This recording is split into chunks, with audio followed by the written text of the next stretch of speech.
తాకట్టులో ఉన్న బంగారాన్ని విడిపించి ఆ రోజు ఆన్లైన్ రేటుకే మేము కొంటాం. Sharma gold company. నమస్తే, వెల్కమ్ టు సుమన్ టీవీ. నేను మీ యామ్ని.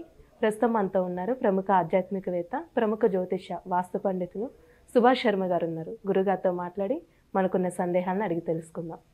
నమస్కారం గురుగారు. శ్రీమాత్రే నమః. గురుగారు, ఇప్పుడు ఏదైనా అనుకున్న పని తొందరగా అవ్వాలంటే, అంటే ఒక కోరిక అనుకోండి, అసలు ఎలాంటి పరిహారం చేయాలండి? అంటే తొందరగా కార్యసిద్ధి అని అంటారు కదా, ఆ విధంగా. తప్పకుండా తెలియజేస్తానమ్మా. ముందుగా ప్రేక్షకులందరికీ శ్రీమాత్రే నమః, శ్రీ గురుభ్యో నమః. నమో దేవ్యై మహాదేవ్యై శివాయై సతతం నమః. నమ ప్రకృత్యై భద్రాయై నిహతాం ప్రణతాస్మిత.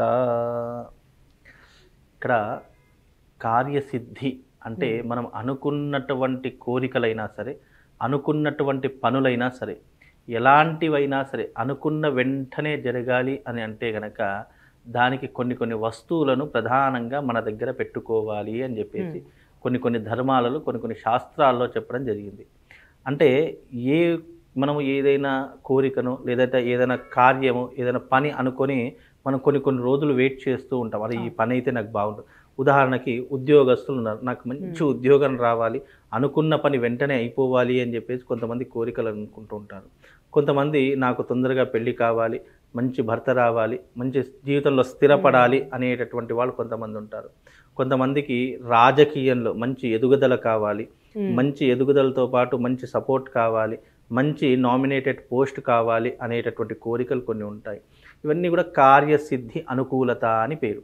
అయితే కార్యసిద్ధి అనుకూలత కొరకు అనుకున్న పనులు వెంటనే అవ్వడానికి, అది ఎలాంటి పని అయినా సరే అనుకున్న పనులు వెంటనే కావడానికి కార్యసిద్ధి యంత్రము అని చెప్పేసి ఒకటి దొరుకుతుంది. కార్యసిద్ధి యంత్రం అది ఎలాంటి వారైనా పెట్టుకోవచ్చు. ఏ రంగంలో ఉన్నటువంటి వారు కూడా. ఇప్పుడు ఇండస్ట్రీ వాళ్ళు ఉంటారు, మంచి వ్యాపారం సక్సెస్ కావాలి, వీళ్ళతో కాంపిటీషన్ ఉంది, వాళ్ళకంటే నేను హై స్థాయిలో ఉండాలి, నా కార్యసిద్ధి జరగాలి, టెండర్లు బాగా రావాలి, అలాగే జీవితంలో ఎన్నో రకాలైనటువంటి ఒడిదుడుకులు సమస్యలు, నాకు జీవితంలో అసలు సమస్య సాల్వ్ అవుతలేదు అని అనుకున్నటువంటి వాళ్ళు ఈ కార్యసిద్ధి యంత్రం అనేటటువంటిది కనుక తమ దగ్గర పెట్టుకోవడం ద్వారా ఏమవుతుంది అంటే అనుకున్నటువంటి పనులు సకాలంలో పూర్తవుతాయి. అనుకున్నటువంటి ఏ కోరిక అయితే ఉందో కార్యసిద్ధి, అది తొందరగా నెరవేరేటటువంటి మార్గము దీని ద్వారా కనబడుతుంది. ఇది మన దగ్గర ఉండడం ద్వారా మనకు ఒక ప్రొటెక్షన్లా మనం అనుకున్నటువంటి పనులు ఏ ఆటంకం లేకుండా తొందరగా జరగడానికి ఈ యంత్రం అనేటటువంటిది ఎక్కువగా మనకు ఉపయోగపడేటటువంటిదే ఈ కార్యసిద్ధి యంత్రం. అయితే యంత్రము అనగానే చాలా మందికి అయ్యో యంత్రాలు పెట్టుకుంటే ఇవన్నీ జరుగుతాయా, లేదంటే ఇవన్నీ జరగడానికి ఆ యంత్రానికి ఏంటి సమస్య, కష్టపడితే కానీ ఏది రాదు కదా. ఇక చాలామంది అంటే కష్టపడాలి. మానవ ప్రయత్నంగా మనం చేసేటటువంటి పనులకు ఏవైతే అడ్డంకులు వస్తున్నాయో, ఎవరైతే దానికి అడ్డంకులు కల్పిస్తున్నారో, ఎవరైతే మనం చేసేటటువంటి ప్రతి పనికి మనకు చీటికి మాటికి చిన్న కారణాల చేత ఆ పనులని దూరంగా వెళ్ళిపోతున్నాయో, దానికోసము ఈ యంత్రం కార్యసిద్ధి యంత్రం అనేటటువంటిది మన దగ్గర ఉండడం ద్వారా మనకు విజయం చేకూరుతుంది.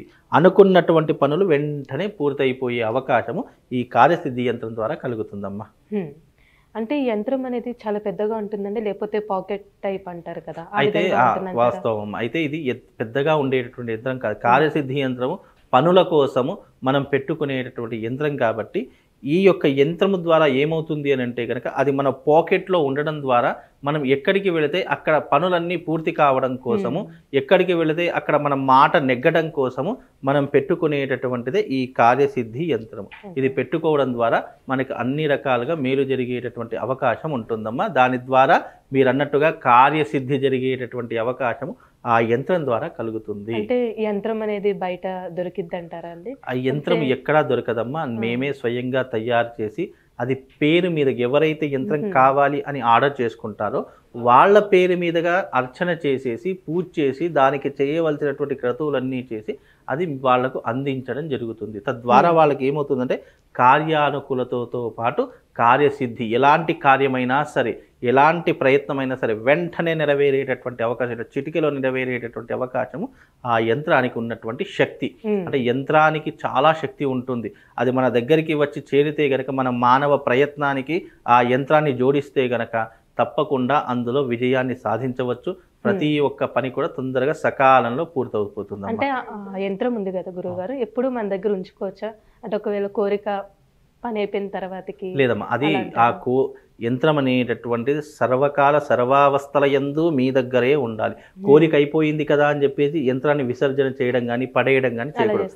అది ఒక కోరిక కోసమే అని కాదు, మిమ్మల్ని రక్షించడానికి, మీకు ప్రొటెక్షన్ ఇవ్వడానికి, నెగిటివ్ ఎనర్జీ నుంచి దూరం చేయడానికి, ఇలా అన్నిటికీ కూడా సకల కార్యసిద్ధి యంత్రం అనేటటువంటిది అన్ని పనులకు ఉపయోగపడేటటువంటి యంత్రం. అలాంటి యంత్రం కనుక మన దగ్గర ఉంటే అది ఎప్పటికైనా ప్రతి ఒక్క పనిలో అది తోడుగా ఉంటుంది. మనిషి యొక్క కార్యసాధనకు, మనిషి చేసేటటువంటి పనులకు ఆ యంత్రం జోడిస్తే గనక అది సకల సర్వకార్య సిద్ధి యంత్రము, సకల కార్యసిద్ధి యంత్రంగా మారి మనల్కి ఎప్పుడు కూడా ఏ పని చేసినా, ఎందులో ఏ బిజినెస్లో కానివ్వండి, వృత్తిలో కానివ్వండి, వ్యాపారంలో కానీ ఎలాంటి దాంట్లోనైనా సరే విజయాన్ని చేకూర్చి పెట్టేటటువంటిది ఆ సర్వకార్యసిద్ధి యంత్రం.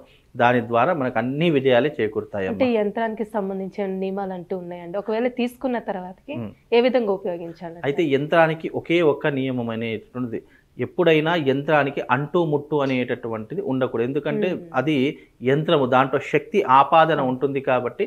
అంటుముట్టు అంటే అర్థం ఏంటి అని అంటే కనుక చావు దగ్గరికి వెళ్ళినప్పుడు కానివ్వండి, హాస్పిటల్ లాంటి ప్రదేశాలకు వెళ్ళినప్పుడు కానీ, శ్మశానం లాంటి ప్రదేశాలకు వెళ్ళినప్పుడు కానీ అది తీసేసి వెళ్ళాలి. మళ్ళీ మనం స్నానం చేసిన తర్వాత శుచిగా శుభ్రతగా ఉన్నప్పుడు మళ్ళీ అది మన పాకెట్లో పెట్టుకోవాలి. అయితేనే ఆ శక్తి నిరంతరము అలాగే ఉంటుంది. బై మిస్టేక్ వెళ్ళిపోయాము, మర్చిపోయామంటే కూడా భయపడాల్సింది ఏం లేదు. దానిలో శక్తి జీవం అనేటటువంటిది నిర్జీవం అయిపోతుంది అంతే. దానివల్ల ఎఫెక్ట్ కానివ్వండి, అయ్యో మర్చిపోయి వెళ్ళాను అని భయపడాల్సిన అవసరం. శక్తి అనేటటువంటిది ఎప్పుడైతే పాజిటివ్ చుట్టూ తిరుగుతుంటామో అది దాంట్లో పాజిటివ్ శక్తి అలాగే ఉంటుంది. కొన్ని నెగిటివ్ ప్లేసెస్ ఉంటాయి. ఆ నెగిటివ్ ప్లేస్లో ప్రధానంగా శ్మశానం ఒకటి, చావు ఒకటి, హాస్పిటల్ ఒకటి, ఈ మూడు కూడా నెగిటివ్ ప్లేసెస్. అలాంటి వాటికి వెళ్ళినప్పుడు ఆ యంత్రం తీసేసి వెళ్తే సరిపోతుందమ్మా. దానికి మించి ఎవరైనా ఉపయోగించవచ్చమ్మా, ఎవరైనా పెట్టుకోవచ్చు. లేడీస్, జెంట్స్, పిల్లలు, పెద్దలు అనేటటువంటి తేడా లేదు. ఎవరికి కార్యం కావాలనుకున్న కార్యసిద్ధి యంత్రం తమ దగ్గర పెట్టుకుంటే 100% సక్సెస్ ఉంటుంది. ఒకవేళ కావాలనుకున్నా మనకి స్క్రీన్ మీద మీకు నంబర్ కనిపిస్తుంది. మీకు కావాలి అనుకుంటే మీ డీటెయిల్స్ పెట్టండి. దానికి ఏదైనా డౌట్స్ ఉంటే కూడా మీరు కనుక్కోవచ్చమ్మా. చాలా చక్కగా తెలియజేస్తారు గురుగారు, ధన్యవాదాలండి. సుమన్ టీవీలో మీ పర్సనల్ అండ్ బిజినెస్ ప్రమోషన్స్ కోసం కింది నెంబర్కి కాంటాక్ట్ చేయండి.